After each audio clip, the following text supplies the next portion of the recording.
यह कहानी बहुत ही पुराने एक गांव के एक परिवार की है, जिसमें सरजू काका, बूढ़े लेकिन स्वाभिमानी, गांव के आदरणीय व्यक्ति, गौरी, बड़ी बहू मेहनती लेकिन भीतर से दुखी, मुकेश आए बड़ा बेटा शहर जाकर बस गया, बहुत सालों से गांव नहीं आया, बबलू छोटा बेटा गांव में रहकर खेती करता है, पिंकी बबलू की पत्नी, चुलबुली लेकिन समझदार।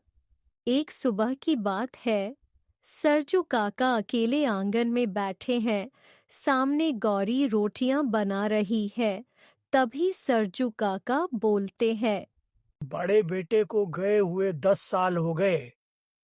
एक बार भी नहीं आया ये देखने कि बाबू जिंदा है या नहीं। बाबूजी, आप फिक्र मत कीजिए, हम सब हैं ना। आपकी सेवा में कोई कमी नहीं आएगी। बेटी, सेवा तो तुम लोग कर रहे हो, लेकिन कभी कभी एक शब्द की कीमत रोटियों से भी ज्यादा होती है। बाबू कैसे हो, ये शब्द मुकेश के मुंह से सुनना चाहता हूं, बस एक बार। एक रात की बात है। घर के अंदर बबलू, पिंकी और गौरी बात कर रहे हैं। बबलू बोलता है। भाभी, मैं कहता हूँ बाबूजी की जमीन शहर वाले भाई के नाम मत करना। वो आए भी नहीं और सब ले जाए। और भाभी, आजकल गांव में लोग कह रहे हैं कि मुकेश भैया ने बाबूजी से जमीन के कागज मंगवाए हैं। मैंने खुद देखा बाबूजी को कुछ लिफाफे में कागज रखते हुए, पर पूछने की हिम्मत नहीं हुई।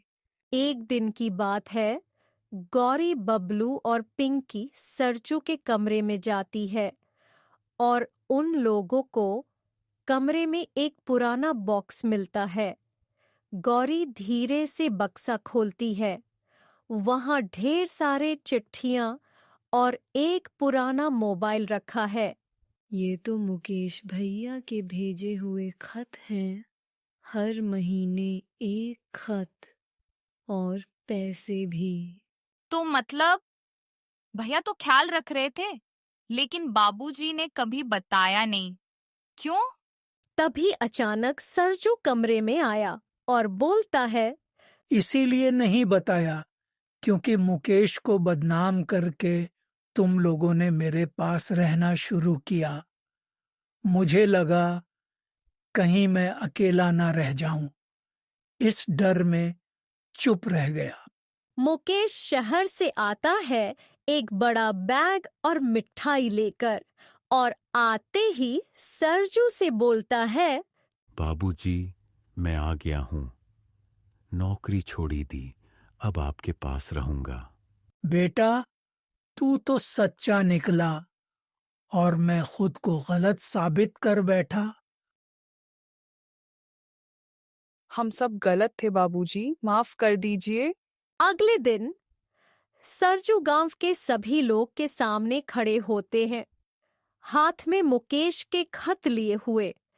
बोलते हैं। ये खत हैं मेरे बेटे के, जो मैंने सबके शक से बचाकर रखे, पर रिश्ते शक से नहीं, विश्वास से चलते हैं। अगर मैंने पहले ही सच बता दिया होता तो आज इतना पछताना न पड़ता। सरजू काका, आपने आज सबको बड़ा पाठ पढ़ाया है। रिश्तों की नींव शक से नहीं, सच्चाई और संवाद से बनती है। शक की दीवार रिश्तों की नींव को तोड़ देती है। सच्चाई चाहे कितनी भी कड़वी हो, वक्त रहते बोल देना ही रिश्तों को बचा सकता है।